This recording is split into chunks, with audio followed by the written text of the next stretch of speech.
Ya comenzamos entonces, ¿ya? El tema hoy día es genética médica. Es un tema corto, a veces un poco engorroso de entender, así que lo vamos a hacer de la manera más tranquila que podamos y cualquier duda, por favor, la hacen en ese momento, ¿ya?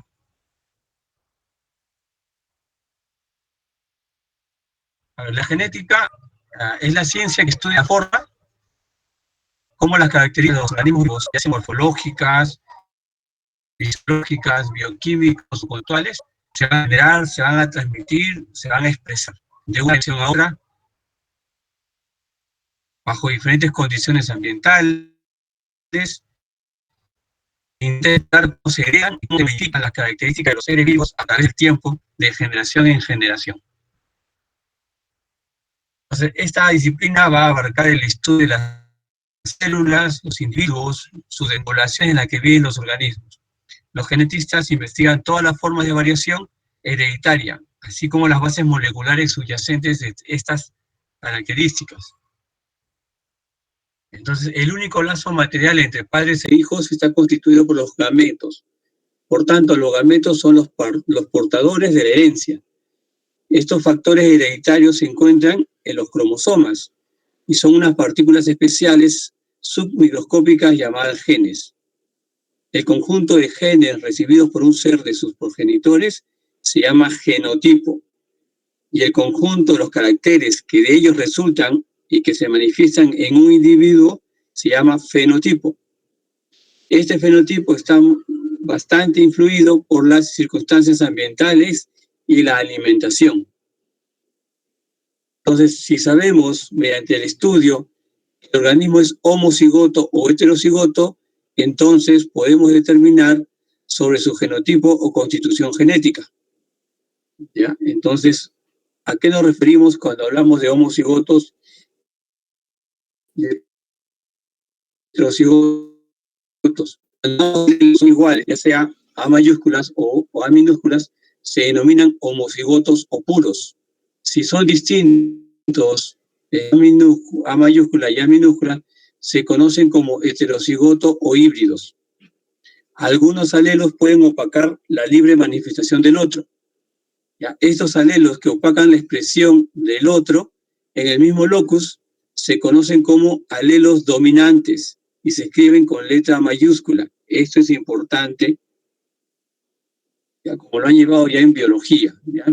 Entonces, este es un recordatorio más o menos. La condición dominante puede expresarse tanto en homocigoto como en heterocigoto. Es decir, en homocigoto las dos A mayúsculas y en heterocigoto una A mayúscula y una A minúscula. El alelo opacado se conoce como alelo recesivo. Este solo puede expresarse en la condición homocigota AA minúsculas y se escriben con letra minúscula.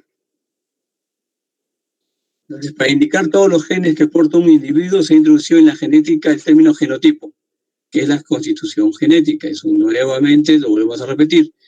En el ejemplo anterior, los alelos AA, A mayúscula, minúscula y AA minúscula representan tres genotipos diferentes. El fenotipo es el resultado de la manifestación física, bioquímica o fisiológica de estos genes. Por ejemplo, el individuo de estatura alta, la determinación del color de los ojos, la característica del puente de la nariz, las características del pelo o el tipo de sangre son manifestaciones, y de todo ello se llama fenotipo. ¿Cómo determinamos el sexo?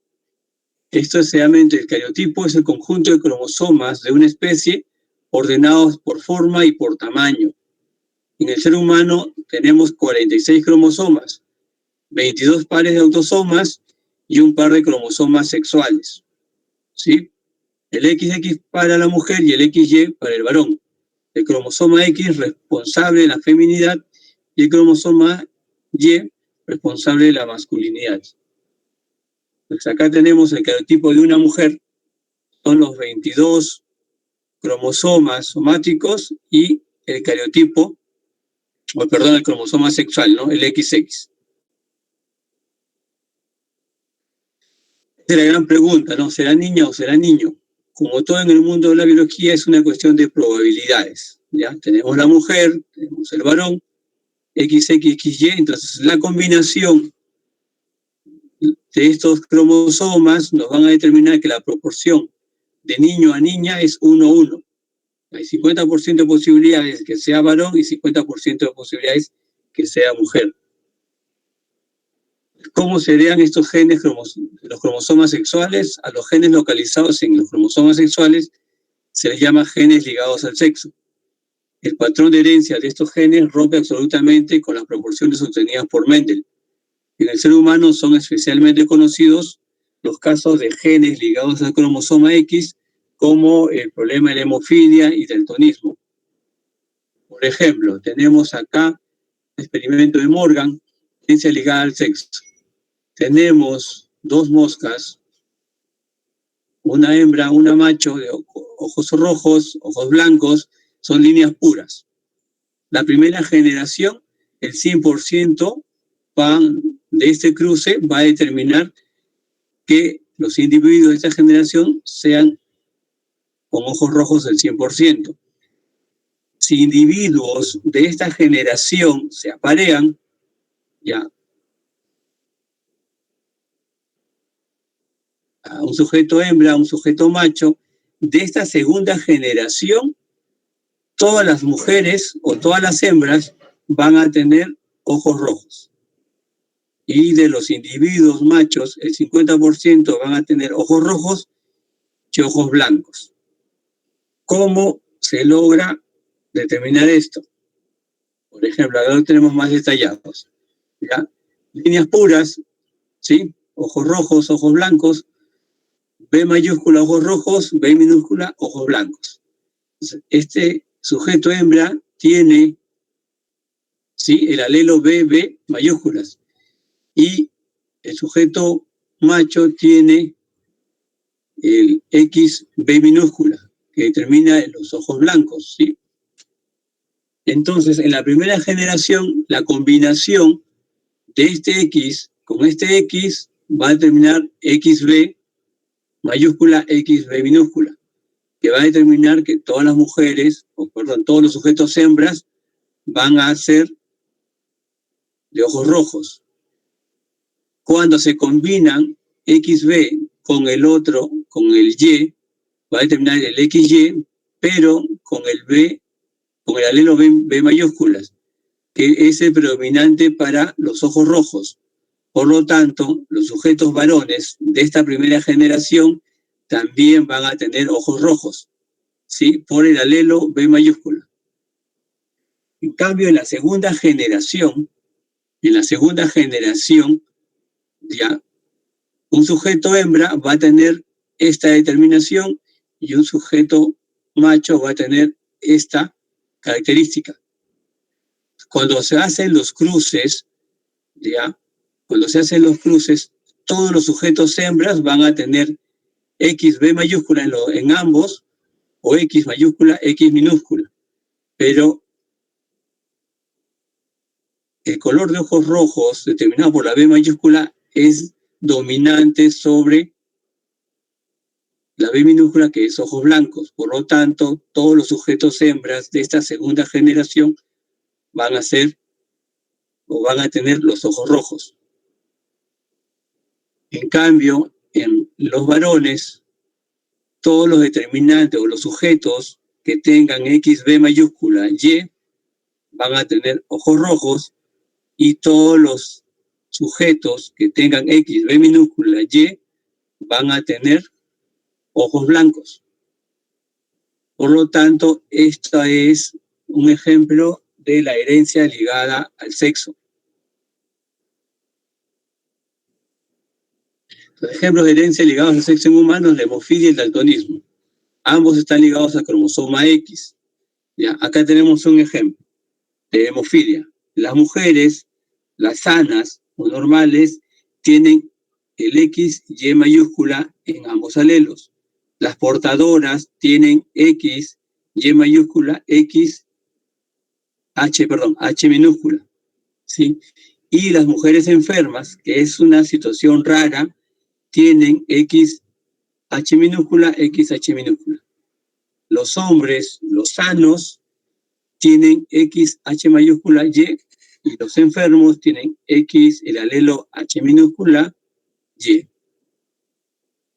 Entonces, en el primer caso, tenemos un caso en que se combina una mujer normal con un varón que tiene la enfermedad, ¿sí? Entonces, la combinación ¿ya? de estos genes, el 100% de las mujeres van a ser portadoras del alelo enfermo. Y el 100% de varones, con esta fórmula X, H mayúscula Y, van a ser sanos. ¿Ya? Si en esta segunda generación una mujer portadora se une a un varón sano, ya haciendo las combinaciones, el 50% de mujeres van a ser sanas y el 50% de mujeres van a ser portadoras. Mientras que el 50% de varones que van a tener X, H mayúscula Y, van a ser sanos y el 50% van a ser enfermos, los que tengan ya la fórmula X, H minúscula Y. Un tercer ejemplo. Si una portadora mujer se une como un varón enfermo. En este caso tendríamos que el 50% de las mujeres van a tener el gen portador y el 50% de mujeres van a ser enfermas o van a padecer la enfermedad. A diferencia de los varones, que el 50% van a ser sanos, porque van a tener la fórmula X, H mayúscula Y, y el 50% van a ser enfermos, teniendo la fórmula X, H minúscula Y. Otra definición que tenemos que manejar es sobre el alelo letal. Hay genes indispensables en los que si se hereda el alelo recesivo en homocigosis, la situación es inviable. Esto supone una modificación en las proporciones mendelianas. Por ejemplo, supongamos que un gen A codifica para una proteína que determina el tamaño del corazón. El gen tiene dos alelos, ¿sí? El A mayúscula codifica para un corazón normal y la A minúscula codifica para un corazón anómalo o anormal. Entonces tenemos tres posibilidades en esta presentación, ¿ya? Los dos alelos A mayúsculas van a determinar un corazón normal, ¿ya? La fórmula A mayúscula, A minúscula, un corazón pequeño pero funcional. Pero si tenemos los alelos A minúscula como homocigotos, el corazón va a ser un corazón anómalo, va a ser inviable y por lo tanto va a ser incompatible con la vida. Para eso es importante determinar los alelos letales. Hay alelos múltiples. ¿Ya? Algunos genes no tienen solo dos formas posibles, como hemos visto, la A mayúscula o A minúscula, o H mayúscula o H minúscula, sino que pueden aparecer más de dos alelos repartidos en la población. Un ejemplo de esto es el grupo sanguíneo. ¿Ya? En el grupo sanguíneo tenemos la fórmula A, el B y el 0, ¿sí? Entonces existen 4 grupos sanguíneos o 4 fenotipos determinados por esta parte genética. Ya tenemos los del grupo sanguíneo A, los del grupo sanguíneo B, el grupo sanguíneo 0, ¿ya? Y el grupo sanguíneo AB. Entonces, el grupo sanguíneo va a depender de una proteína en la superficie de los glóbulos rojos, codificada por un gen que presenta 4 alelos diferentes en la población, ¿ya? El A, el B y el 0. En el A, la proteína da de forma A, proteína de forma B, y en el 0 no hay ninguna proteína. Entonces, tenemos que saber las relaciones entre estos tres alelos. El A es igual que el B y estos dos predominan sobre el 0. O es lo mismo que A y B son codominantes y el A y B son dominantes con respecto al 0 o al grupo O. Entonces, los alelos se asocian de 2 en 2 en la población. Pueden darse 4 posibles fenotipos. el fenotipo AB, los glóbulos rojos expresan proteína A y proteína B. Ojo, los dos son codominantes, entonces los dos van a mantener su presencia. Ya en el AA y A0, los glóbulos rojos expresan la proteína A. Ya, como vimos, el alelo A predomina sobre el alelo 0. El BB y el B0, los glóbulos rojos expresan la proteína B. ¿Ya? Y el grupo o la fórmula 00, los glóbulos rojos no expresan proteína. Entonces son los que van a determinar que el grupo sanguíneo sea 0 o mal llamado O. Acá están las combinaciones, todas las combinaciones posibles, ¿ya? De estos grupos. AA, AB, A0, BA, BB, B0, AO, BO, OO. Entonces van a determinar múltiples cruces.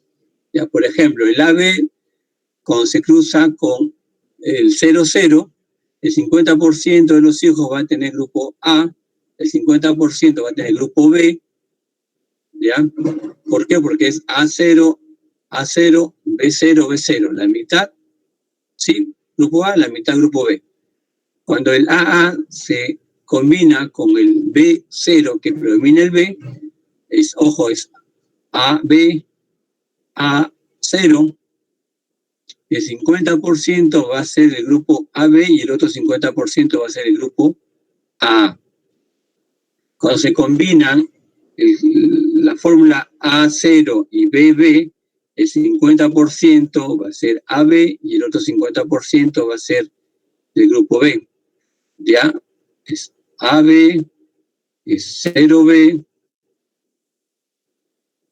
y la otra combinación es el A0 y el B0. En esta tenemos 4 posibilidades. El 25% va a ser el grupo AB, el 25% va a ser el grupo B, y el 25% va a ser el grupo A, y el último 25% va a ser el grupo 0. Ya se combina el AB, se combina el A0, se combina el 0B y el 00. Y ahí salen las posibilidades en porcentajes o probabilidades del tipo de grupo sanguíneo que van a ser los descendientes. Tenemos las características poligénicas de los genes cuantitativos. Hay algunos rasgos que no están controlados por un solo gen, sino que hay un conjunto de genes que determinan la intensidad de la expresión del fenotipo. En función de qué alelos presente cada individuo, los efectos de los mismos se suman de modo aritmético. Intensidad de color, intensidad de estatura, características del cabello, etc. Por ejemplo, acá estamos, referente a la estatura, que está determinado por 3 genes, el A, B y C mayúsculas, con sus respectivos alelos, ¿sí? A mayúscula, A minúscula, B mayúscula, B minúscula, C mayúscula y C minúscula. En estos genes se va a cumplir que la A mayúscula es mayor que la minúscula y así sucesivamente. Los alelos recesivos no aportan ningún incremento de estatura, pero los dominantes suponen un incremento de 5 centímetros sobre una altura base de 160 centímetros. Por ejemplo, acá, el individuo AABBCC no tiene ningún alelo de incremento de estatura y medirá, por lo tanto, 1,60 m, ¿sí? Según la fórmula anterior, ¿ya? Un individuo cuya fórmula sea A mayúscula, A, B, B, C, C minúsculas, tiene un alelo de incremento de estatura y medirá, por lo tanto, 1,65 m o 165 centímetros de altura. Lo mismo va a medir un alelo con una B mayúscula y un alelo con una C minúscula, ¿sí? Si hay combinación de 2 alelos mayúsculas con mayúsculas, sea AB, AC, AA, BB, CC, ¿ya? Como tiene dos alelos dominantes de estatura, el individuo puede llegar a medir 170 centímetros. Si el individuo tiene 3 alelos dominantes de estatura, ya sea la combinación que sea ABC, AAB, ACC, A o BCC, tiene todas las posibilidades de 175 centímetros de estatura por poseer 3 alelos dominantes. ¿ya? Y puede llegar hasta la fórmula de que los seis alelos sean mayúsculas o sean dominantes. Entonces, este individuo puede llegar a medir hasta 1,90 m, o perdón, 190 centímetros, ¿ya? Es por ello que en algunas familias pueden encontrar que de padres bajos pueden tener uno o dos hijos altos, dependiendo de esta fórmula. O de padres altos pueden tener hijos mucho más bajos que ellos. ¿Ya? Y este principio va a aplicar a todas las características que cursan con una mayor o menor intensidad, ya sea el color del cabello, ya sea del tipo de ensortijado del cabello, o del color de los ojos, etc. Mutación. Cualquier alteración de la secuencia del ADN ocasionada por un error en la reparación o en la replicación del mismo. Hay muchos mutágenos, agentes externos causantes de mutación. La radiación solar, el tabaco, el gas mostaza, muchos compuestos aromáticos, el oxígeno. El oxígeno se ha demostrado que altera el ADN también en los últimos tiempos. Hay mutaciones que afectan al número o la estructura de los cromosomas. Otras van a afectar a la secuencia de ADN. Las mutaciones que se producen en células germinales pueden ser heredadas por la descendencia. Las que se producen en células somáticas pueden provocar desajustes en el crecimiento celular, ¿ya? Y problemas básicamente en la función. Las alteraciones cromosómicas pueden ser estructurales o pueden ser numéricas. Las estructurales estamos definiendo como delecciones, duplicaciones, translocaciones, inversiones, y las numéricas, las aneuploidías y las poliploidías. Por ejemplo, acá tenemos alteraciones estructurales. Cuando hablamos de delección, es cuando se pierde una porción de cromosoma. Cuando se pierde una porción de cromosoma, ¿ve? Aparece más pequeño. En las duplicaciones se duplica una porción de cromosoma en la división. Entonces, este cromosoma va a ser un tanto más grande. En las translocaciones, una porción de cromosoma pasa a otro cromosoma. Eso es translocación, ¿ya? En las inversiones, una porción de cromosoma invierte su posición. En esta secuencia 1, 2, 3, 4, 5, 6 puede invertirse a 1, 5, 4, 3, 2, 6. Y de esto estamos hablando cuando nos referimos a las inversiones. Las poliploidías, defectos en la meiosis, originan gametos dobles, 2N, 3N, lo que lleva a la formación de cigotos poliploides, triploides en el caso de 3N, tetraploides en caso de 4N. Esto se ve sobre todo en las plantas. Las aneuploidías son los fallos en la separación de los cromosomas durante la meiosis, llevan a la formación de gametos con un número de cromosomas anómalo. ¿Ya? Entonces, por lo tanto, van a determinar que haya trisomías, monosonías, etc. Por ejemplo, el síndrome de Down es una trisomía, ¿sí? Por ejemplo, acá tenemos una trisomía del par 21, del cromosoma 21. A diferencia del síndrome de Klinefelter, que es una alteración a nivel del cromosoma sexual. Una pregunta hasta acá. Doctor, disculpe, ¿las alteraciones genéticas se pueden ver a nivel fetal? ¿En qué edad gestacional a partir? Perdón, no lo escuché bien. ¿Puede repetir su pregunta, por favor? ¿En qué edad gestacional podemos observar las alteraciones genéticas que nos están... Mire, para hacer esto tiene que ser el cariotipo. ¿Ya? Para hacer la secuencia genética tiene que ser el cariotipo, y esto es con una muestra de sangre. Entonces, podrían hacerlo, se puede hacer las microbiosidades, ¿ya? Se pueden hacer tendría que extraer sangre del feto, doctor, ¿no? Entonces, tendrían que, para hacer la secuencia. Normalmente, lo que nosotros vemos es hacer el estudio de cariotipo ya cuando el bebé ha nacido, sobre todo en las partes de las trisomías, la más frecuente es el síndrome de Down, ¿ya? Entonces, si bien ustedes como van a ver en las clases de obstetricia, ya se puede determinar problemas de malformaciones genéticas, ya sea por ecografía, con un rango de falla, dependiendo del operador, de 30 al 50%, ¿ya?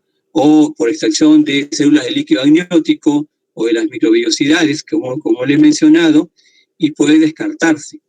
Pero muchas veces hemos tenido en nuestro hospital, en nuestro servicio, niños que tienen controles, 3, 4, 5, 7 controles, con ecografía genética, con ecografía morfológica, y no se ha detectado algún tipo de malformación. Entonces el problema son con los padres, ¿no? Pero dicen, pero si nosotros nos hemos controlado, ¿por qué no nos dijeron que nuestro bebé venía con algún problema? Entonces, más allá de que nosotros podamos detectar, ojo, el diagnóstico, por ejemplo, del síndrome de Down o trisomía 21, es un diagnóstico por cariotipo. Lo que nosotros podemos es dar una impresión, un alcance diagnóstico, una sospecha por el fenotipo. Entonces, cuando el bebé nace, está tranquilo, está estable y se va a su casa, el diagnóstico de egreso es fenotipo Down, pero se recomienda a los papás determinar exactamente o confirmar el diagnóstico mediante el cariotipo.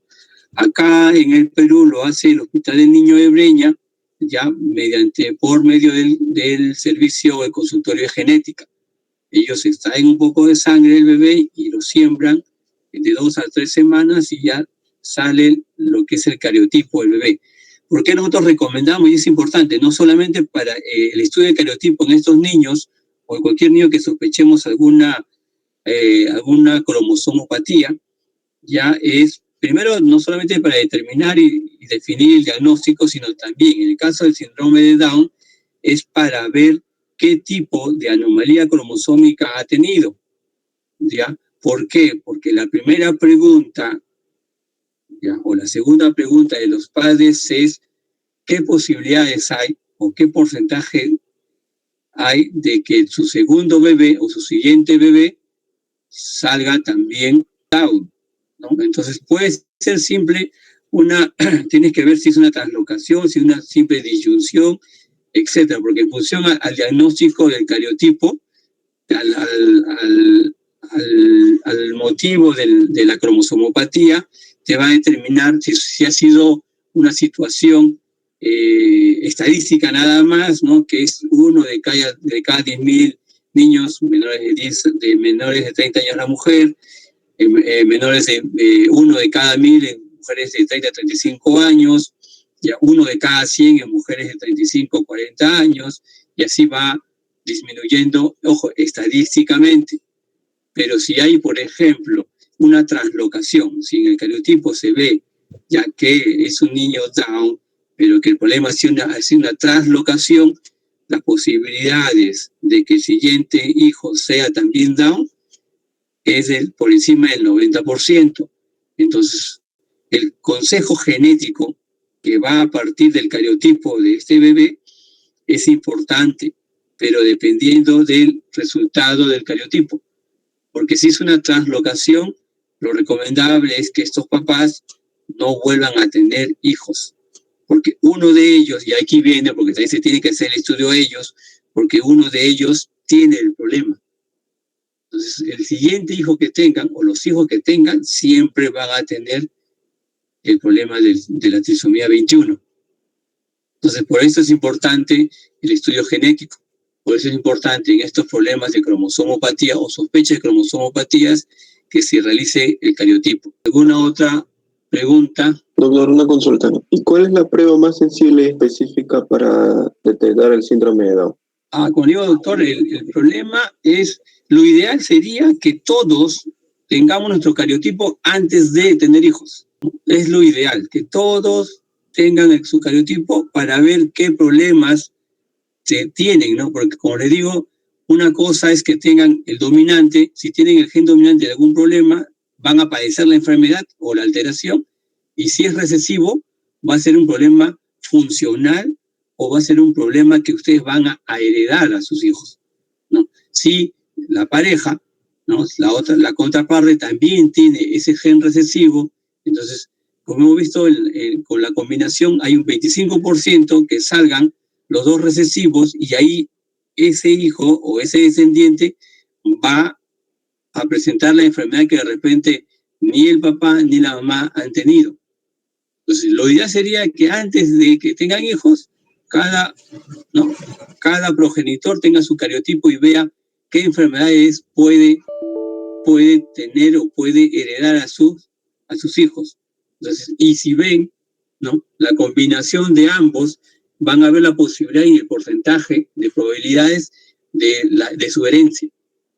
Entonces, lo ideal sería que el cariotipo se lo hagan antes de tener hijos, ¿no? Una vez que ya está, como les repito, hay estudios genéticos durante el primer trimestre del embarazo, ¿ya? Lo van a ver seguramente en la parte de obstetricia, ¿ya? Hay ecografía genética que, como les repito, tiene un margen de error porque es operador dependiente, depende de quién lo haga, puede ser una falla del 20% hasta el 50%.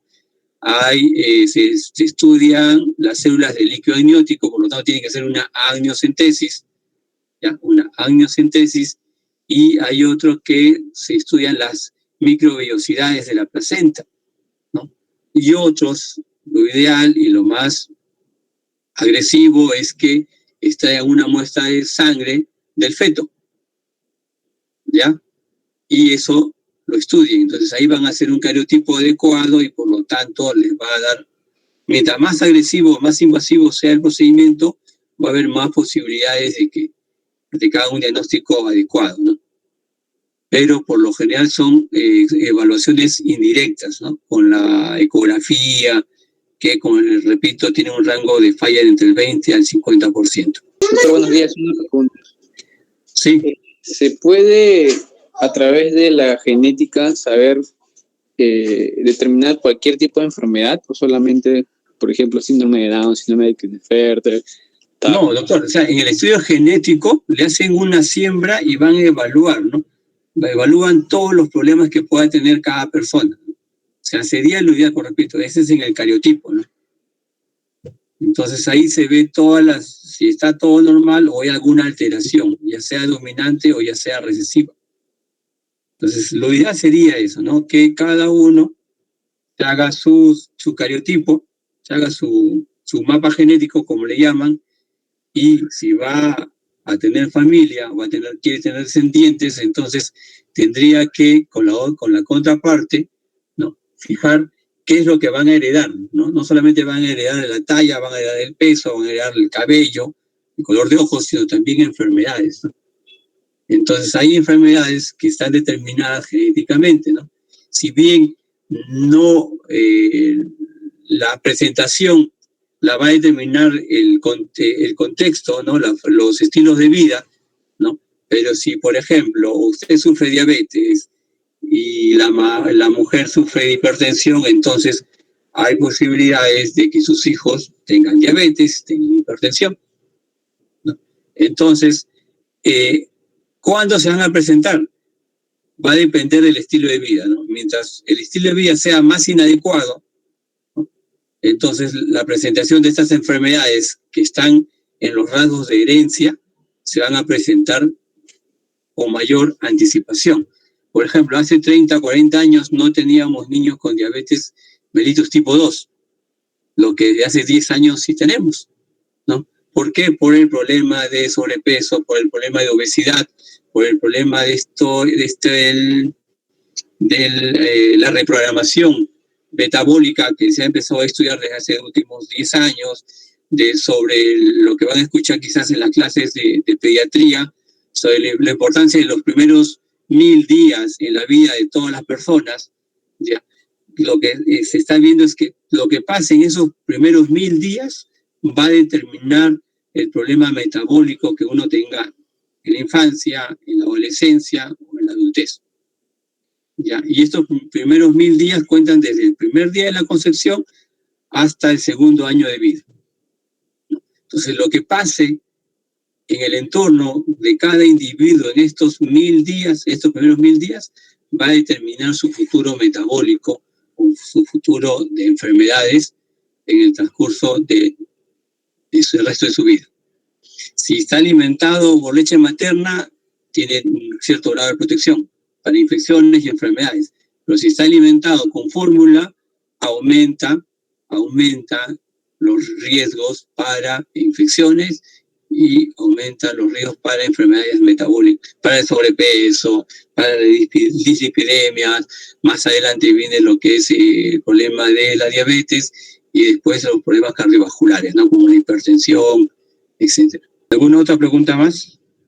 Doctor, disculpe. ¿Esos exámenes genéticos que usted menciona son caros? Mira, a ver, no te sabría decir, no tengo los precios. En niños los hace el Hospital de Niños de Breña, ¿ya? Y de manera particular los están haciendo algunos laboratorios tipo ROE, ¿no? En Lima. Acá en Huacho no he escuchado que hagan cariotipo, pero no tengo la información de los precios. En el Hospital del Niño de Breña todo es gratuito, ¿no? Doctor, y si yo averiguo, por ejemplo, que el producto, bueno, en este caso, el feto está con malformaciones o algo, ¿podría ser viable un aborto terapéutico? En el Perú la parte legal no está todavía, doctora. Está casi como 30 años aprobada la ley para lo que es el aborto terapéutico, pero lamentablemente, como muchas normas en el Perú, no está reglamentado, ¿no? Entonces, todavía no es legal acá en el Perú. Por ejemplo, en Estados Unidos hay algunos estados que sí permiten, ¿no? Va a determinar dependiendo de la edad gestacional que tenga y del tipo de malformación que tenga, ¿no? En algunos estados, no en todos los estados. Pero en el Perú todavía no es legal, no está reglamentado.